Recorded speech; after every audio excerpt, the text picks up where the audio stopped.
Donald Trump ने ये कहा है कि ये एंटीफा को डेजिग्नेट करेंगे as a terrorist outfit. Now ये स्टेटमेंट काफ़ी कंट्रोवर्शियल है। इस वीडियो में मैं आपको बताऊंगा एंटीफा क्या है, जो यूएस में रीसेंट रॉयट्स हुए हैं वहां पर एंटीफा का क्या रोल था, चाइना का यहाँ पे क्या एंगल है, बहुत कुछ आपको जानने को मिलेगा। So lot to know, lot to discuss as always. But before we begin, Telegram app पर जाओ, यहाँ पे सर्च करो Dhawan sir, join the Telegram channel. हमारी ऐप भी आती है, go to Google Play Store, download the Study IQ education app.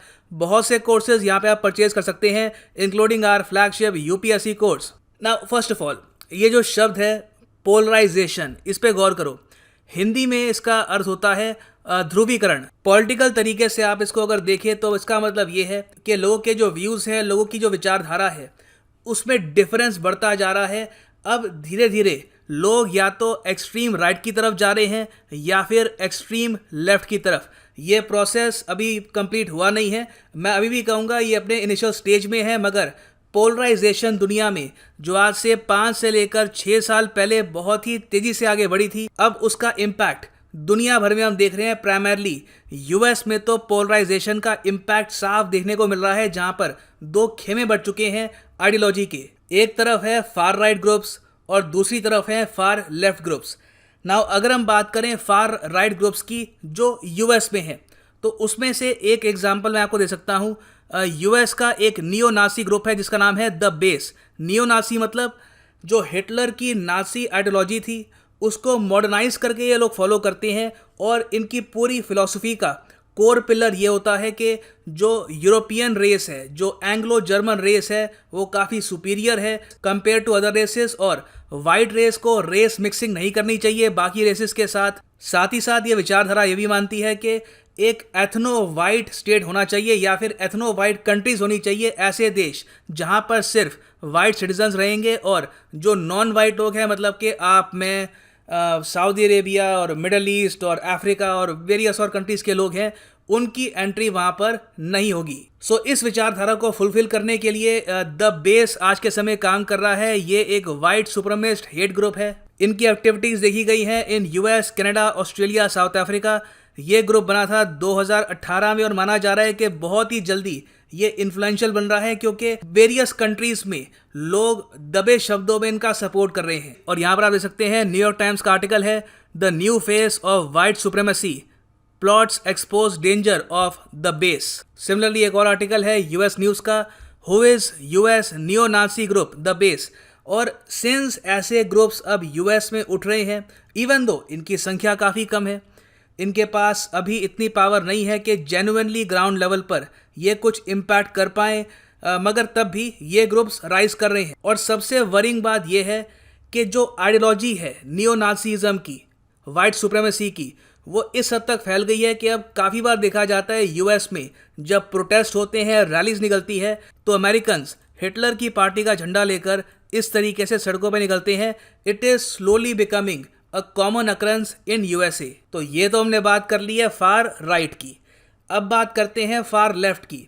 Far left में यूएस में आपको एक ग्रुप मिलेगा एंटीफा। नाउ एंटीफा अपने आप में एक आइडियोलॉजी है, एक विचारधारा है, ये ग्लोबल है। एंटीफा आपको मिलेगा जर्मनी में, उसके अलावा यूके में भी है और यूएस में भी एग्जिस्ट करता है ये। और इसकी जो फुल फॉर्म है वो वैसे जर्मन में है, मगर उसकी जो ट्रांसलेशन है उसकी फुल फॉर्म की, इट इज़ एंटी फासिस्ट। तो ये लोग कहते हैं हम फासिज्म के अगेंस्ट हैं, हम वाइट सुप्रीमेसी के अगेंस्ट हैं, हम नहीं चाहते कि कभी भी एक एथनो वाइट स्टेट बने, हम ये नहीं मानते कि एक रेस बाकी रेस से ज़रा सुपीरियर है। उसके अलावा जो वाइट सुप्रीमिस्ट ग्रुप है वो ये भी चाहते हैं कि जो राइट्स हैं गेस के, लेस्बियंस के और बाइसेक्सुअल्स के और उसके अलावा ट्रांसजेंडर्स के, ये ख़त्म कर दिए जाएं। वेरस एंटीफा काफ़ी हद तक जो LGBTQ कम्युनिटी है उनका सपोर्ट भी करती है।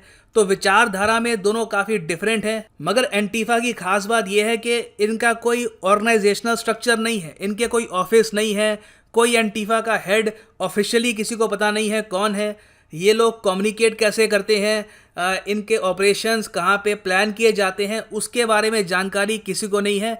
ये एक ग्रुप कम है, ये एक विचारधारा ज़्यादा है। और एंटीफा के मेंबर्स आपको मिलेंगे वेरियस मूवमेंट्स में इन द यूएस, जैसे कि ब्लैक लाइव्स मैटर मूवमेंट, उसके अलावा ऑक्यूपाई वॉल स्ट्रीट मूवमेंट। और जो एंटीफा के कोर बिलीव्स है, जो इनकी फिलॉसफी है, उसमें ये मानते हैं कि हमको एंटी कैपिटलिस्ट होना चाहिए। तो मतलब कि कैपिटलिज्म के ये अगेंस्ट हैं और ये सपोर्ट करते हैं कम्युनिज्म को और प्राइमरली मार्क्सिज्म को।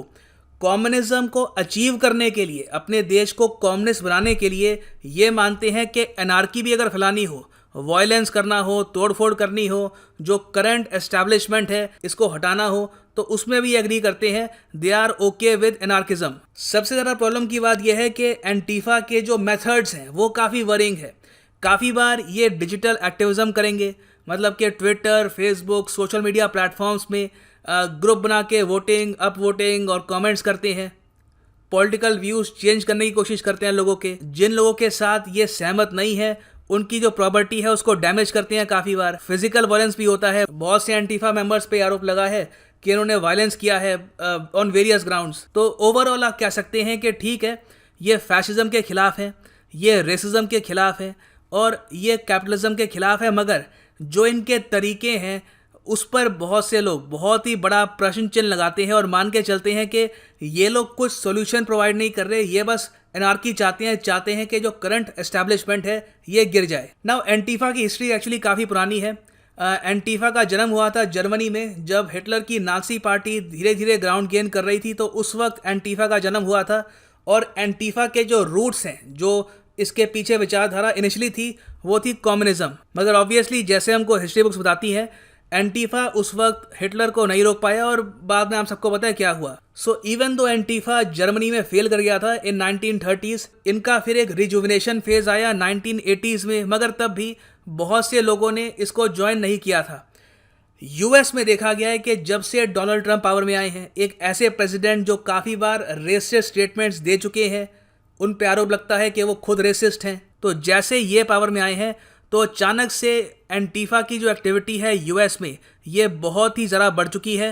और ये देखा गया है कि यूएस के जो कॉलेजेस हैं, कैंपसेस हैं, जो उनकी वेरियस यूनिवर्सिटीज़ हैं, वहाँ पे बहुत से स्टूडेंट्स एंटीफा की आइडियोलॉजी की तरफ आकर्षित हो रहे हैं। अब हम आते हैं रीसेंट इवेंट्स पर। रिसेंटली आपको पता है यूएस में क्या हुआ।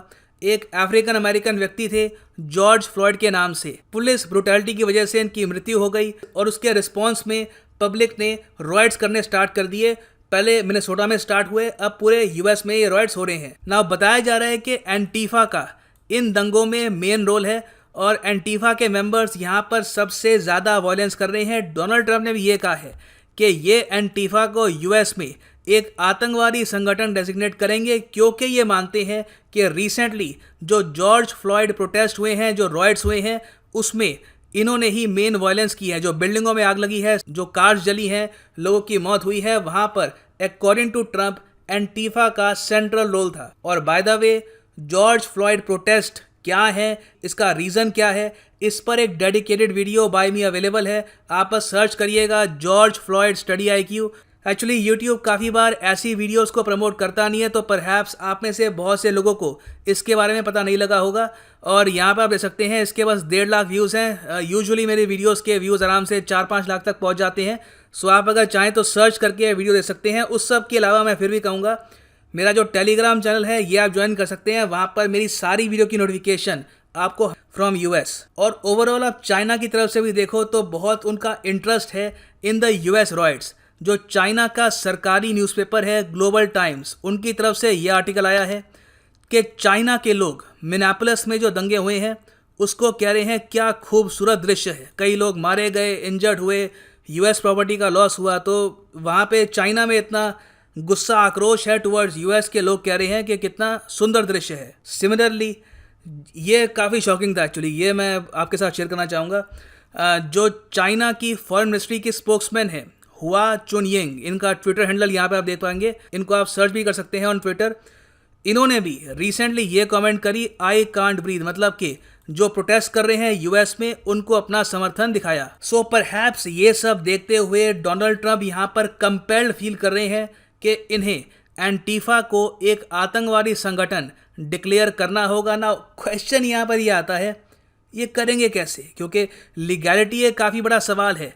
यूएसए में डोमेस्टिक टेररिज्म को लेकर कोई प्रॉपर एक्ट एग्जिस्ट करता नहीं है, तो मोस्ट प्रॉब्ली इनको पहले UAPA जैसा कोई एक्ट, जैसे इंडिया में है वैसा एक एक्ट यूएस में लाना होगा। फिर एक इशू ये भी है कि ये गिरफ्तार किसको करेंगे। एंटीफा का कोई ऑफिस नहीं है, कोई उसका लीडर नहीं है ऑफिशियली, तो एंटीफा को बैन करना काफ़ी मुश्किल होगा। और जो एंटीफा के मेंबर्स हैं वो बहुत ही आसानी से अपना नाम चेंज कर सकते हैं ग्रुप का, और किसी और तरीके से ऑनलाइन बातचीत कर सकते हैं। तो डोनाल्ड ट्रंप यहाँ पर कह तो रहे हैं कि एंटीफा को ये आतंकवादी संगठन डेजिग्नेट करेंगे, मगर ये एक्चुअली में कर पाना एक काफ़ी बड़ा चैलेंज होगा। So this is right now the end of the video. Thanks for listening, and as always, God bless you all.